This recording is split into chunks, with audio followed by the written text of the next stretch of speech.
told us that the Almighty did not only create the world, He continues to supervise and to oversee everything that He created. And we spoke about it in general terms, but there's Hashgacha Klalit and Hashgacha Pratit. Hashgacha Klalit means a general Hashgacha over all the creation, including the non-Jewish world. There's something called Hashgacha Pratit that applies to the individual, especially those who are under His Hashgacha, meaning the Jewish people. That is one of the unique things that we have as far as our relationship with Borei Olam, is that we are considered His children, and a child is looked after more than somebody else. And of course, all human beings belong to Hashem. He created all of them. He's concerned for all of them. But there's a special relationship, a special Hashgacha for Am Yisrael. So we discussed briefly what that Hashgacha is and what's involved. And part of what we said was that in order for there to be a system of reward and punishment, right, there need to be opportunities. The Kadosh Baruch Hu has to set up opportunities and challenges for mankind, and if we avail ourselves of those opportunities, if we do what is expected of us, then we are able to receive the reward, the Olam Haba, or even in this world. For Am Yisrael, the Pasuk says, if you follow, if you do my commandments, right, you will have rain and so forth. So that is not the ultimate reward, but it is a benefit that we receive as a result of our actions, and meritorious actions. So all of these opportunities, challenges, are part of His Hashgacha, continuous Hashgacha, in order to provide opportunities to each individual. And the reason we said each individual is because everyone has his own tikkun, his own tafkid, his own role, his own mission. But there has to be also an Hashgacha Pratit. And we spoke about the Hashgacha Klalit in general terms, that HaKadosh who created the world, and not just bail out. He needs to take care of it. He needs to make sure that nothing goes extinct, because whatever He created, He wants it there to be. There's a reason for everything in this world. So if He wanted it, if He created it, then He must preserve it. Human being, of course, has some power, and he can interfere with that creation. He can make nuclear bombs and destroy, be very destructive. HaKadosh Baruch Hu, of course, will not allow something to happen that will go against His wishes.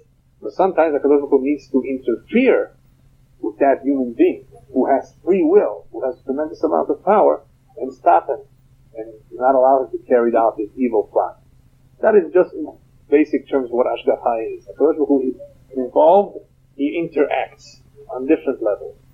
In this Perek, the Ramchal explains a little bit more, he defines it a little bit more. How does this Hashgacha happen, and what is it all about? In other words, in different terms, what do we mean when we say Hashgacha? We mean two things. He divides it into two things. He says one of them is called Hashkafa, and one of them is called Hashpa'ah. Hashkafa means that HaKadosh Baruch Hu looks, He oversees, He observes. And don't think for a moment, he tells us, that observation really means with physical eyes. He's observing, looking to see, well, what am I going to do next? No, whenever you see the terms, physical terms in the Torah being attributed to Borei Olam, Yad Hashem, the hand of Hashem, or any other word or verb that is physical in nature, don't think that it is physical, because God is not physical. But that is the Hashkafa portion of His Hashgacha, meaning that HaKadosh Baruch Hu observes for what purpose? To decree, to do something, to decree or not to decree, or to annul a decree. In other words, He is judging the world. And the reason He says that this is important is because, on the other hand, we do know that HaKadosh Baruch Hu knows everything. He knows what's going to happen in the future. He knew that the Dor HaMabul, the generation of the flood, was going to be an evil generation. He knows everything beforehand. So what is the purpose of this Hashkafa? He observed, He came down to see the deeds of the generation of the Aflaga when they build a big tower. He has to come down and see. It doesn't really mean that. It means that He's about to take action. He's weighing everything.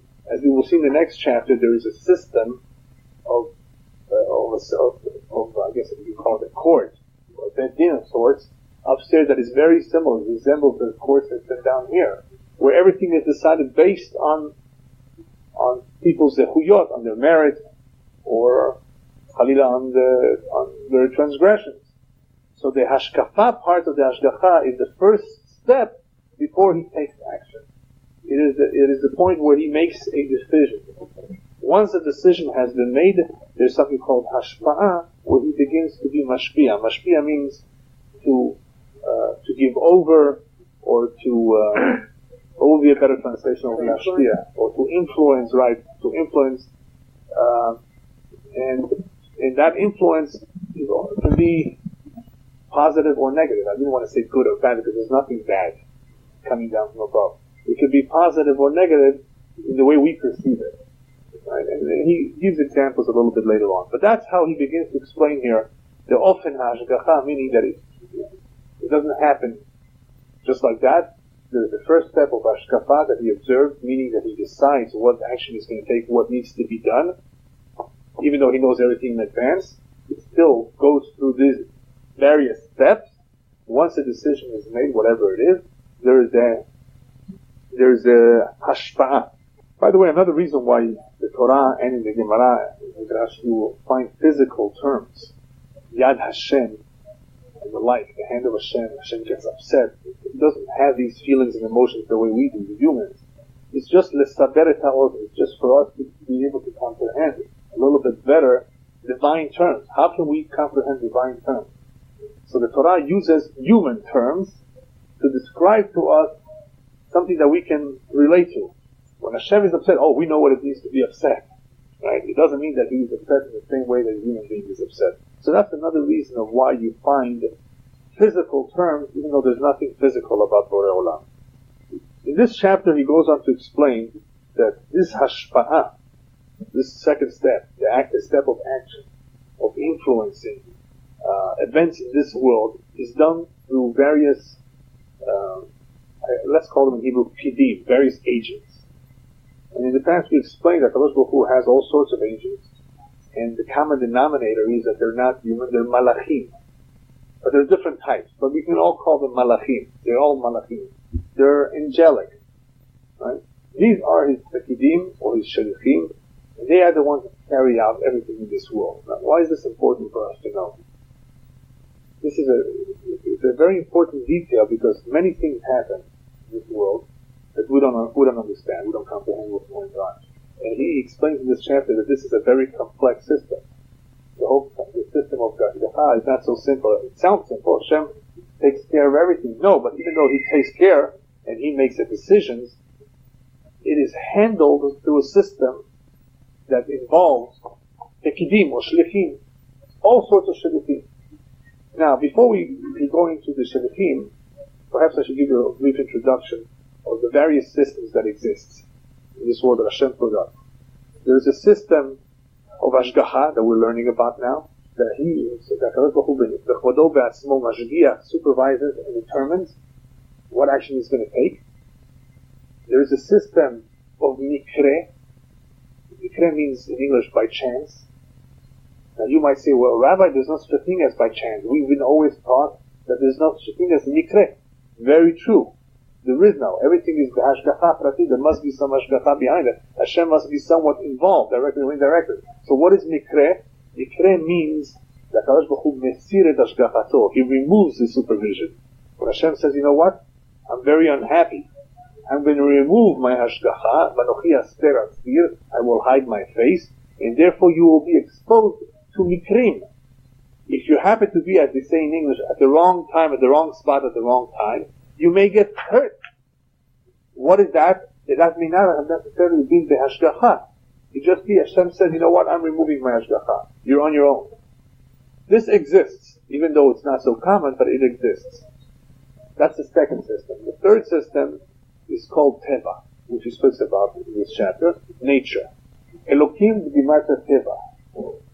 Elokim is the same numerical value as the word teva, nature. What is that supposed to teach us? But don't think Teva is some independent force out there that exists independent of the wishes of Borei Olam, right? Even though it's Teva, which is a set of rules that govern certain aspects of our life, like rain, the weather, still, who made the Teva? Hashem made the Teva. Hashem made the wind. So even though He put it in place, there's set of rules, They're so rigid, these rules, that you can even predict with supercomputers what the weather will be like in South Wales, some far corner of the world, a week from now. Approximately. Nobody's perfect. Hashem knows exactly what it is. We have computers, so we try to forecast it better than 100 years ago, right? So there's a set of rules, but the rules don't always follow the rules. In other words, they don't always follow what they were intended to do. Sometimes we have storms and hurricanes, which I'm going to talk about next. But anyway, this is the third system called Teva. The fourth system, which I think we'll be talking about next week, is Hashpat HaKochavim Mazalot. Those who believe it or not, they put in place a system called Mazal. The word Mazal means that it comes down from above. Now it's hard to understand what does it mean that the stars have influence. I mean, there's billions, they're light years away. Right? We'll talk about that next week. That's next week's topic. How do the stars influence? But there is a system that Kadosh Baruch Hu made, that at a certain point in time when a person is born, when the conception occurs, he receives a mazal. That's not his real mazal yet. That mazal at the point of conception is through a malach. A malach comes along and says, Tipazu matehe alea. What kind of a mazal will I give this drop? This boy that is about to develop, this girl, this fetus that is evolving now. And once that decision is made, what kind of a mazal to give, he is born at a certain time. And at that time, everything is formed and everything takes shape as far as the mazal is concerned. But the decision has been made before, the time of conception. So people ask me, so Rabbi, what happens with the cesarean birth when the mother chooses the time of birth? Right? Well, the answer is, it was put into her head, or into the head of the doctor, when to perform that cesarean. Right? Everything is b'ashgacha. However, that system does take place. As soon as the child is born, whenever that point in time is, he will develop certain characteristics and certain traits, and he will have a certain destiny that is based on that mazal, that moment of birth. That's a separate system, and we'll talk about that next week. This malachim that we were talking about, this Philippines, are part of the system of dayanim and mishpatim upstairs. The rabbis tell us that malchuta derekia kehem malchuta deletata.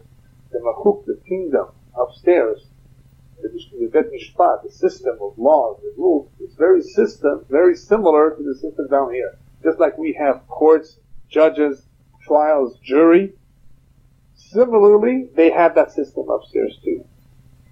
What is different is the actual mishpat. The mishpat down here may be corrupt, may not be true, may depend on the whim of the judge, or the ignorance of the jurists, or as a result of lack of facts or DNA, they might make the wrong decision. How many times have we heard that, they discovered later they made a mistake, they killed the wrong person, right? They imprisoned the wrong person, right? Upstairs there are no mistakes. They know everything. So the mishpat emet always. So that's the only difference. But there is a similarity in that there is a marechet mishpatit. There is a system of laws and courts, and through which there are malachim and all sorts of malachim who are the shlichim of Borei Olam, who make decisions at all times. The Kadosh Baruch Hu uses this system to be mashpia. It's not that he's mashpia by himself directly. He's mashpia through all those malachim, or through the system that he himself created for whatever reason. He doesn't need it. Doesn't mean that Hashem needs shlichim, but somehow, for some reason, Hashem put up this system. This is the way the system works. Now, in part of this system includes something called Satan, which most of you probably heard of. Satan. The Satan is part of the system. But what is the Satan's job? He has three incarnations, the Satan, the rabbis tell us. He is the Yetzer Hara, he is the Satan, he is the Malach HaMavet. He first appears to man as a Yetzer Hara, to try to influence you, to try to tempt you. After you're tempted and you did the wrong thing, he's the Satan, he accuses you. And after he accuses you, if he wins, he's the Malach HaMavet. He takes you away too. So he has 3 incarnations. Anyway, there are many jobs upstairs. There is no unemployment upstairs. Everybody has a job. This Satan is a very important part of the system. Because one of his most important jobs is to accuse. What that means is that even though we said that there is Hashgacha, that God who watches and sees everything and knows everything, Hashem does not do anything without something happening in this Bet Mishpat. What prompts a court hearing? What prompts a court hearing? If somebody sues you, you have to go to court. If you are subpoenaed, you have to appear in court. What prompts the court upstairs to wake up the Mishpat? One thing that prompts it, on almost on a daily basis, it can be, is the Satan has an accusation. A Satan mekatrei. If the Satan has a kitrug, or a person may be called to court. If a person, therefore, Khalila, is caught in something terrible happens to him, it usually was because there was a kitrug on him. Otherwise, nothing would have happened to him unless there was some mini judgment on him. There was for that mini judgment, there must have been a kitrug beforehand. Who brought about the kitrug? The Satan had something to say. Is this a sickness also, Rabbi? No. Sickness not necessarily. The sickness is part of the mazal. Depending what it is. It can be, but not usually not. There's also colds and flus that it's our fault. If we don't dress right, we don't eat right. But there's different types of sicknesses. So comes along the Satan and he's mekatrei. He accuses. Once he accuses, it doesn't mean that he will win. They just have to take it to court, evaluate it, and see, well, what do we do with it? Well, he didn't know better, or he has a lot of zechuyot, or he has a very special father and mother. They take a look at everything. They weigh everything. And based on all the information that they have, they make a decision. That decision may not be a decision that we would think of. They take everything into account. The rabbis tell us, according to the Kabbalah, if you want to be in court every day, just speak Lashon Hara. A person who speaks Lashon Hara about another individual, gossips, he's basically bringing himself to court right away. Why? Because what are we doing? Halila, God forbid, when we speak Lashon Hara, we are accusing someone. You are accusing him, we will accuse you. So Lashon Hara is one of the worst things a person can ever do, because he's harming himself. Not only is he harming that individual by speaking bad about him, he's jeopardizing himself by being led to court every single time he speaks Lashon Hara. Because the Satan gets involved at that moment. You accuse, I'm going to accuse you. Otherwise, if there's no Lashon Hara being spoken, there's only a few things that a person can do that will lead to an accusation. We're not going to get into that. There are certain avonot. If those avonot are not done during the day, during the month, the person will not be accused, even though he may not be righteous, he may not be a tzaddik. Hashem in the meantime overlooks, pushes everything aside. Till when? Till Rosh Hashanah. Rosh Hashanah is an automatic court. Everybody's called to court, and we look at everything what happened during the year. So during the year, it appears that people are getting away with it. People working on Shabbat think they're getting away with it. It's their best day to make the most profit. They don't realize that on Rosh Hashanah they say, oh, we made so much money by working on Shabbat, there's no berachah. Anyway, so Rosh Hashanah is the time that HaKadosh Baruch Hu sits down on the Mishpat, he's the Dayan, and he looks at the whole entire year. This person that worked on Shabbat, there's no berachah for working on Shabbat. Hashem said, you're not going to benefit from that money. You made it. I mean, life goes on, right? I mean, people are going to come to you. You're going to have customers. So you're going to think that you're making money. But since there's no berachah on that money, the following year or at some time, maybe 2 years down the road, we don't know. At some point, Hashem will see to it that money disappears. How? 3 root canals at once. Some accident. He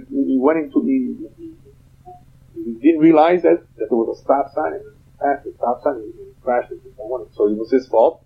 And it just happened to be that yesterday he canceled his auto insurance policy. This just happened. Yesterday he canceled. You see what I mean? All of this is v'ashgaha, because he will not benefit from the money that was made on Shabbat. But this only happens on Rosh Hashanah. In the meantime, or throughout the year, it appears that he's getting away with it. A lot of people, it appears that they're getting away with it. They're Resha'im. They're not fulfilling what the Torah says. and they live very good, normal lives. They make a lot of money. There's a cheshbon. Obviously Hashem is allowing it. He's not interfering for a reason.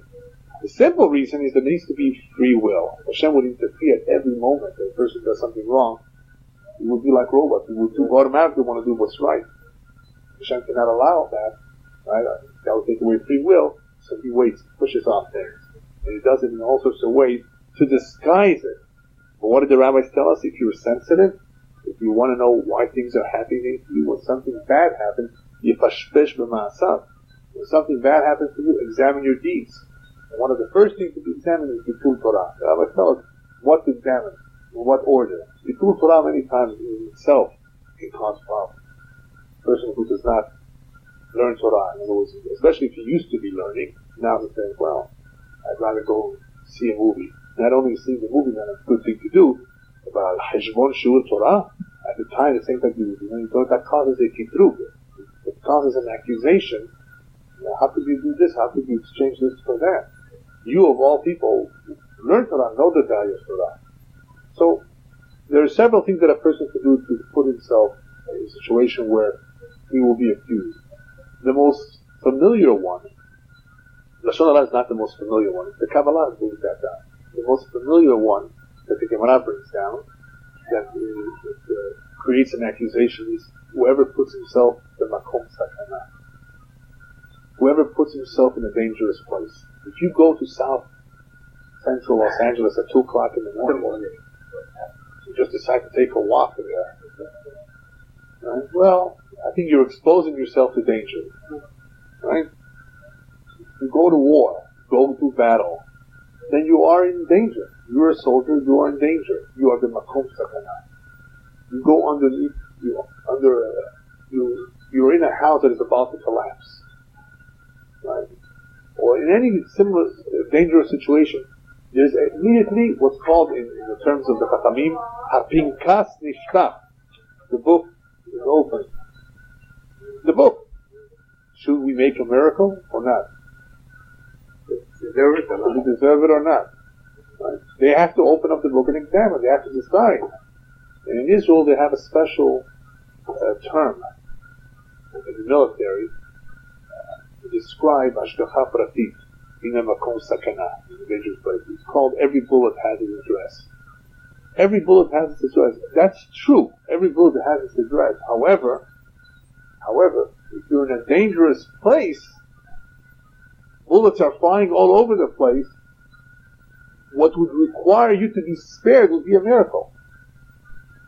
And Hashem does not make miracles for anybody.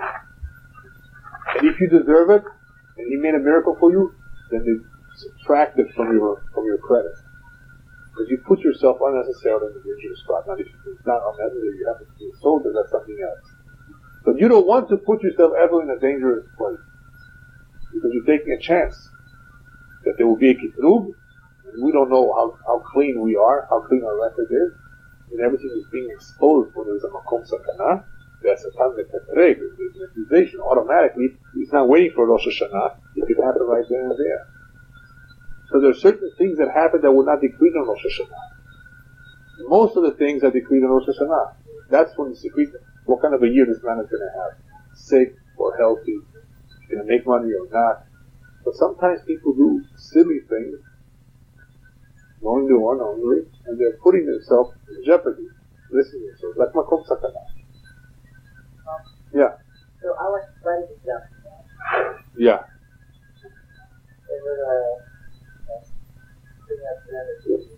That's right.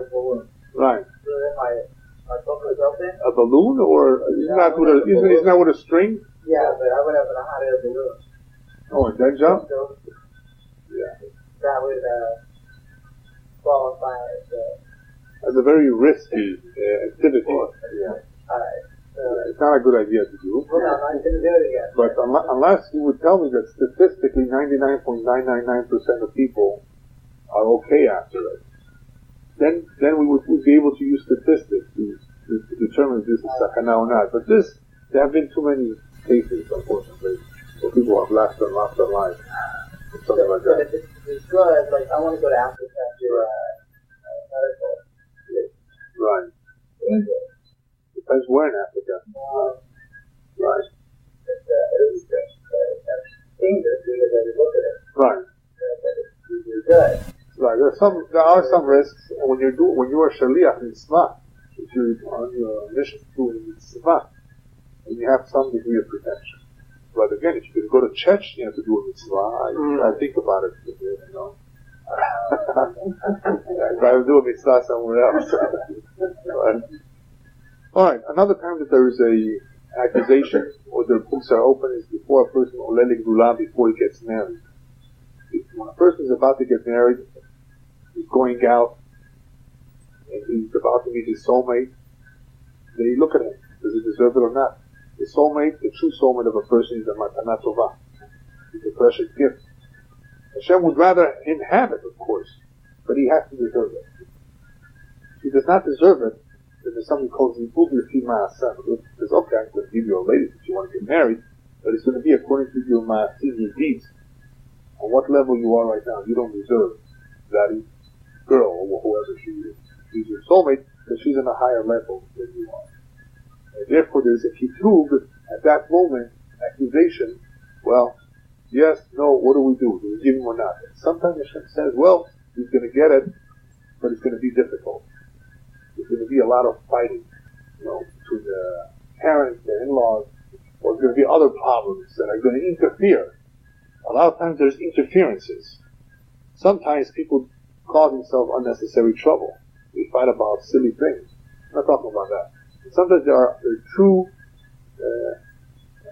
problems that you wonder, why can't we overcome it? Why is it so difficult? Rabbi tells us, it is difficult for Hashem to pair up the two like the splitting of the Red Sea. The Zohar asks, what do you mean difficult? Is anything difficult for Hashem to do? For Hashem, everything is easy. The Zohar says, not that it's difficult for him to do, but at the time he's pairing up the two along with each other, there are kitrugim, there are accusations from right and left. And Hashem has to deal with those accusations. He can't say no. Go away. He put them there for a reason. That's the way the system works. Before he makes something, before he decides, he uses that system that he created that he wants to be in place. It needs to go through it. So that several times, and instead of Rosh Hashanah being the most important one, that Hashem uses that system to determine what kind of a life this man and this woman is going to have this coming year. Alright, towards the end of the chapter, he makes a very brief statement, he doesn't elaborate, that even though there are decrees, we all know we can cancel the decree. We can pray. Am Yisrael is above the mantal, we can change it to prayer, to teshuvah, to tefillah, to tzedakah. But he says that there's a difference between the prayer before the Gezerah and the prayer after the Gezerah. He doesn't say it in those words, but that's what he means, I believe. There's a difference between something that has been already decreed and right before it's decreed. If you are able to convince the Mishpat of Borei Olam before you are in court, before there's a decree, I'm sorry, I'm doing teshuvah, you may be able to convince them. You may be able to affect the change. After that has been already decreed, stamped, and sealed, we're still able to change it, but it's much more difficult. That is, I think, what he means, that there is a hefresh sheben kodem zardim to lachar zardim, which is basically the last sentence of this chapter.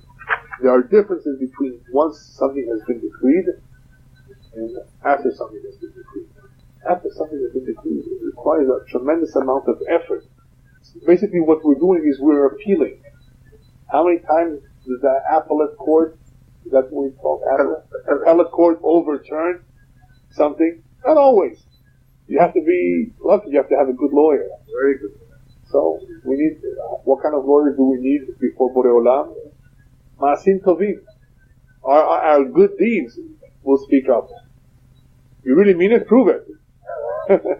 And they know the truth, right? So it is possible, but it's much more difficult. So therefore, a person should always pray for the Refuah Shlema before he says, not after he says. When we say every day Refa'inu, the Shmones and the Amidah, we have various requests. Requests for Parnasah. A person might come along and say, I have Parnasah, why should I pray? Yeah. You silly. You pray now before you get into trouble, so you shouldn't get into trouble. we're not praying necessarily that we should have. We're praying that it shouldn't be taken away. Yivarechecha Hashem v'yishmerecha. What does it mean? Hashem should bless you with wealth. V'yishmerecha should protect that wealth. To give you the wealth and then have some people steal it from you, then what kind of a beracha is that? So we're asking Hashem to preserve what we have. If we have wealth, or if we have health, it should be preserved. And we're asking with our parnasah, with our health, with our life in general. If something happened that we were unaware of, it should not interfere.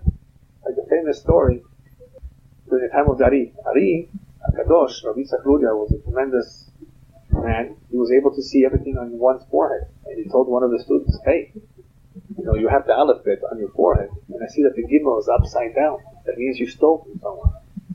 Rabbi, do I look like a thief? You know me? And this guy was a saint. But I see the gimel upside down. It means you have this avon, this keter, this stain on your neshama. Fix it. Alright, so what should I do? Okay, he decides on a plan. He had a factory. He calls over all his employees after work, and he puts down a whole bowl of money in front of them. If I owe anybody any money, please take whatever I owe you. Nobody came over.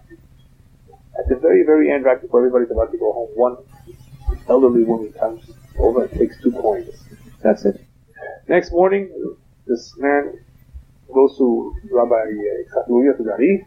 Rabbi Elyahu embraces him and says, Baruch haba. Says, you're all clean. You know what happened? Now I'll tell you what happened. How you were able to fix your avon now. So I'll tell you what happened. You didn't realize it, but that woman worked overtime. And she never got paid for that overtime. That's called stealing. You didn't have to, it doesn't have to be highway robbery. Cheating, right? Not paying on time, right? There are all types of stealing. In the Torah, there's various various sins that fall under this category of gezel or neva, and that happened to be one of them. So anyway, he wasn't aware of it. That's the reason I brought this as an example. He wasn't aware of it. He wouldn't have done it intentionally. Nevertheless, it still counts. It's still there, but it's vishgaga. It's unintentional. And if it's unintentional, they allowed his rabbi to reveal him what he did, so he should be able to correct it. See, we are on our own. We have to really be honest with ourselves and examine our deeds before I do anything. We don't always have people telling us this is wrong. If we're lucky and our wife criticizes us constructively, sometimes they do it not constructively. If they do constructively, then we will gain something from it. Because they see us and they know us, our wives, or our parents. They mean our good, our benefit, right? Or our teacher, if we are with him. But most of the time, no one sees or knows what we do. Only Kadosh Baruch Hu. So, if one does not do on his own teshuvah, does not examine his own deeds, he's in trouble. Hashem, of course, will take into consideration that he did it in shgaga, that he did it unintentionally, but it's still a problem. It still has to be corrected. Before we go on to the next chapter, very briefly, there's a story in the Gemara of a rabbi who became very, very ill. He was on his deathbed, and he had what we would call today a clinical death. Anybody know what that is? Or some call it a near-death experience. As a result of being very, very weak, his neshama left his body, but he still had a pulse. Probably. What's your body experience? Out of body experience is different. That's called OBD. What I'm talking about is NDE, near-death experience, which means that he actually was almost considered dead, except for either a slight pulse or some brain waves. Anyway, the rabbis will gather in his home, and they noticed that he was almost gone, but he came back. And they knew, of course, that when somebody is in that situation, then his neshama floated upstairs. So they asked him, what did you see? And he said, Olam hafuch ra'iti. I saw an upside down world. Those who are big shots down here, they're very, very small upstairs. Those who are very low and humble here are very, very great upstairs. Olam hafuch ra'iti. I saw an upside down world. They told him, no. Olam yashar ra'ita. Olam nachon. In other words, you saw correctly the way really things are. It's not olam hafuch. That's the way it really should be. But we perceive it, one way. But in reality, upstairs is the real world. The reason I mention that is that because the system of mishpatim that HaKadosh Baruch Hu set up in place to handle his hashgacha, right, to carry out his hashgacha, is very accurate, it's very correct. It's based on certain principles. We perceive things one way, but HaKadosh Baruch Hu sees things differently. And he uses that ma'arechet, that system of mishpatim, which is 100% accurate, to carry out everything according to the smallest detail. As the rabbis tell us elsewhere, if an individual passes away in someone's family, he could not have passed away unless everybody in his immediate surroundings was guilty. In other words, what I mean guilty? He deserved, one way or another, to bear a little bit of suffering as a result of his departure. Had there been one individual there, a brother or a sister, that did not deserve that suffering from his departure, it would never have happened. HaKadosh Baruch Hu would have delayed it even further. So you see, this whole system has to be perfect in order to work according to Hashem's will. Real briefly, just a few. The next chapter is very, very short. You know what? I think I covered most of the second chapter, and I skipped a little bit of the first chapter. All right, let's go back to the first chapter. I'm sorry. Part of the first chapter, we left out some ideas, and that was that Kadosh Baruch Hu has a hashgachat klalit in this world because he's interested in preserving what he created, and the way you can see it is in the famous pasuk that says "Tole eretz al belima." Tole eretz belima is Hashem hangs the world, the planet, the globe, in a vacuum. What's belima? Belima, nothing. In space. And this earth that is hanging in space, this ball, hanging in space, there's no string holding it. This ball is turning on its axis and turning around the sun every year exactly, not moving too far away from the sun so we shouldn't freeze, not moving too close to the sun so we shouldn't burn up or melt. Everything perfect, everything functions perfectly. That is the hashgacha klalit. That is an indicator. From that alone, you can see that Kadosh Baruch Hu mashgiach on everything He created. Nothing is changing. The scientists have been saying that the sun in 10,000 years will finish. That's ridiculous. But Kadosh Baruch Hu created the sun, even though hopefully we won't have a need for 10,000 years.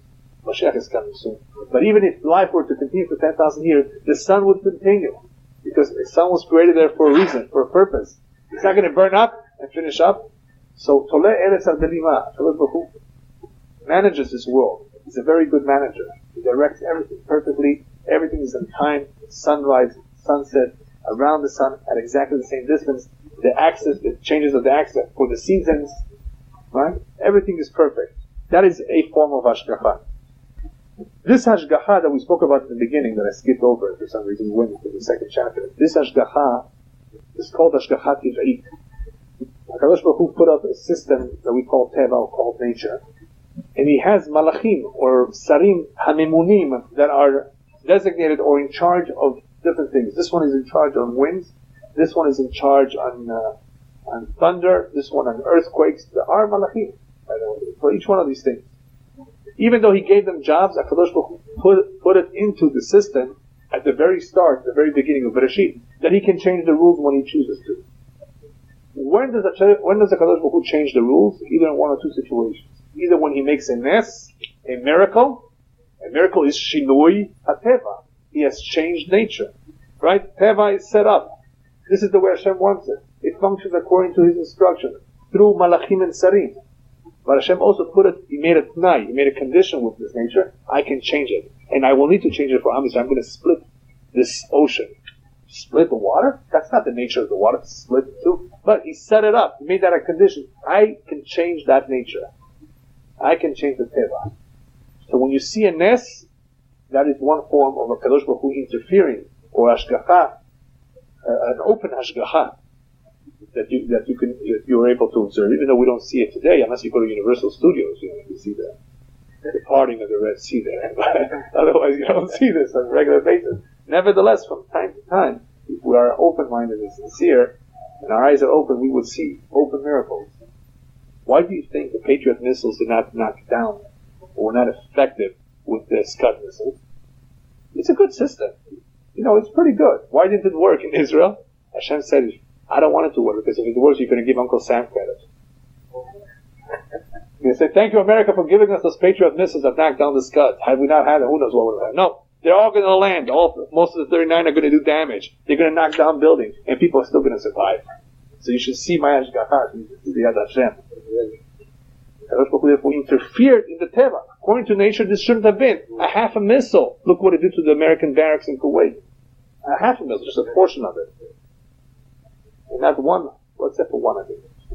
Basically, everybody survived. Alright, I think we can basically finish up over here by stressing the point that Yesh Din veYesh Dayan. There is a judge, there is judgment, and this olam is not a hefker. It appears to be that people are doing whatever they want. The Germans were able to do Halila wherever they wanted by killing 6 million Jews, and they're causing so much havoc and so much destruction. It appears that there is a hefkerut, but there's no hefkerut. There is Yesh Din veYesh Dayan.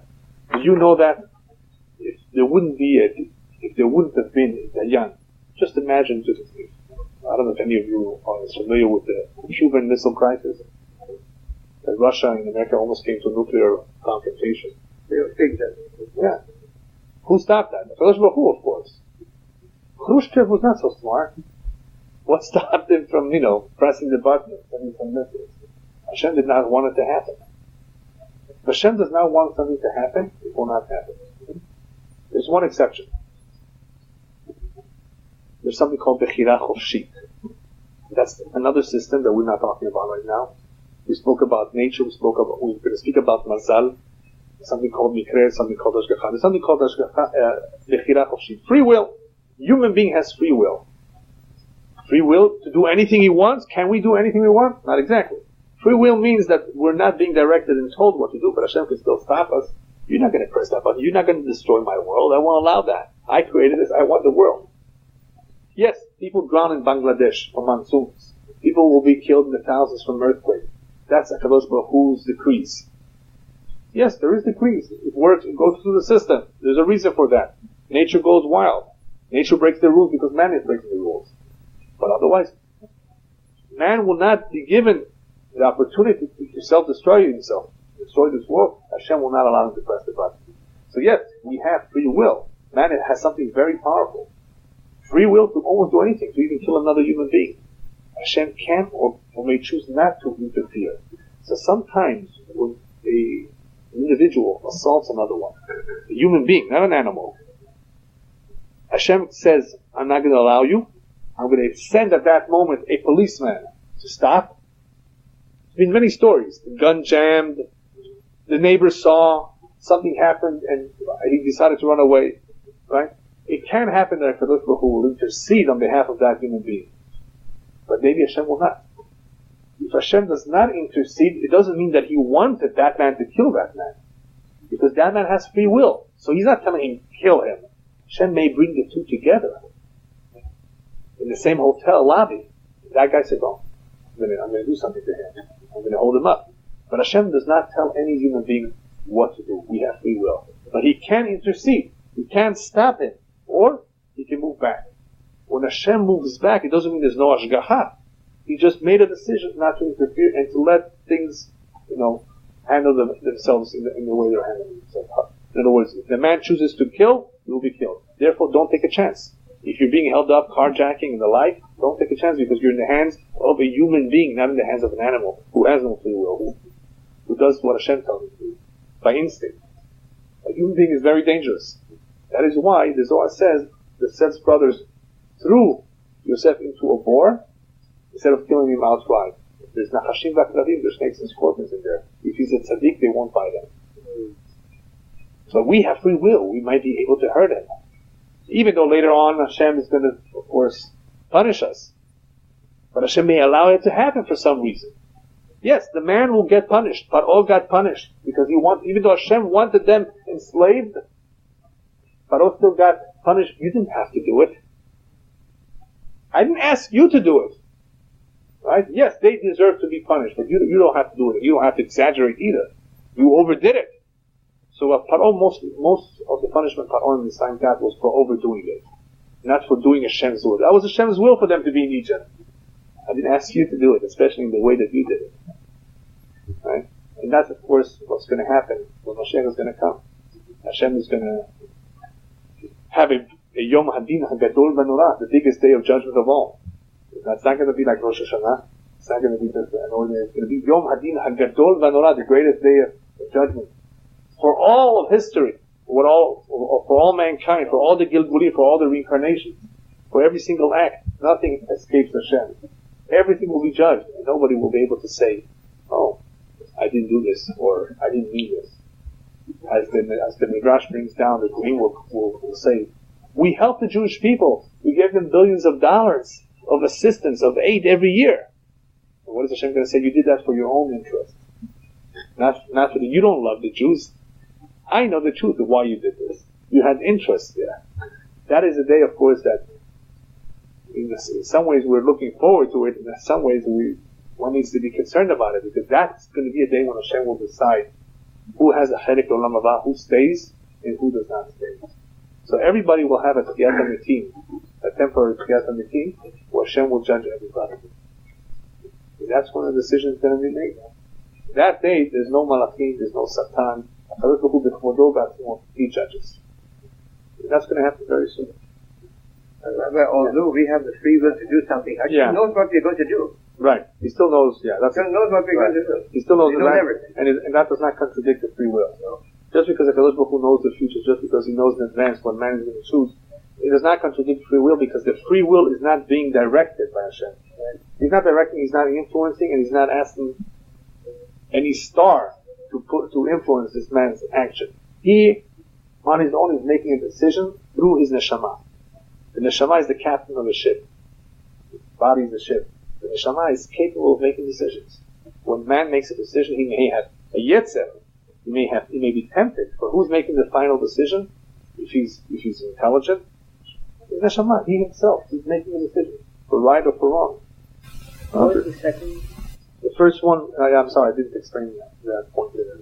The first one is when HaKadosh Baruch Hu changes the teva, right, through a miracle. The other one does not necessarily involve a miracle. The other one is when Hashem pushes aside a mazal, for example. A person has a particular mazal. Hashem pushes it aside. He changes his mazal. He could not have had children according to his mazal. Like Sarai Menu. Hashem pushes that aside. There are various ways where Hashem can interfere. These are the basic two. One is, you can consider that a miracle too. What basically is happening is Hashem is pushing aside nature, or the set rules that were there before. But either there are rules in nature, and he can break those rules by sending a harrowing wind, right? Or creating an earthquake or a volcano, or he can change nature in a human being himself. His mazal was to, whatever he did, he always got fired from his job. He couldn't hold a job. That was his mazal. He could change his mazal. One lottery ticket. That's all it takes. Very easy. Right? Puts the right numbers in his mind. All right. Yeah, I think that's about it. The only point perhaps that we can add, but maybe I didn't explain enough, was that this Hashgacha of HaKadosh Baruch Hu happens what's called the Hadraga. Hadraga means layers. It comes down from upstairs. The first layer, which may be levels. Yes, levels might be better. The first level where there's a big manager, right? And from that level it comes down to a lower level, to a second manager, a third manager. There is quite a few levels. And on every blade of grass, the Zohar says, there is a malach, there's an emuneh. On every blade of grass there is a minister, or some koach, or some ashpah, some shepa, that's allowing that to grow. So the whole existence of the universe, whether it's the biggest galaxies, where it's a blade of grass, or the smallest insect, everything is dashgacha. It's not necessarily a nashgacha ishit, like we have with human beings, a personal one, but it's an hashgacha midit. It is continuous. Because if something does not have the continuous hashgacha, it would cease to exist. The world will cease to exist. The planet Earth is turning exactly 24 hours a day, 1,000 miles an hour, exactly on its axis. Everything working so perfectly shows that there's a hashgacha midit. And that hashgacha on a general level is to allow what Hashem created to continue to exist. There's hashgacha ishit, the interaction with human beings. But that hashgacha is incredible because we can see it every single day. It repeats itself. And it's continuous. And it has to be so because the Kabbalistic created the world and he wants to preserve it.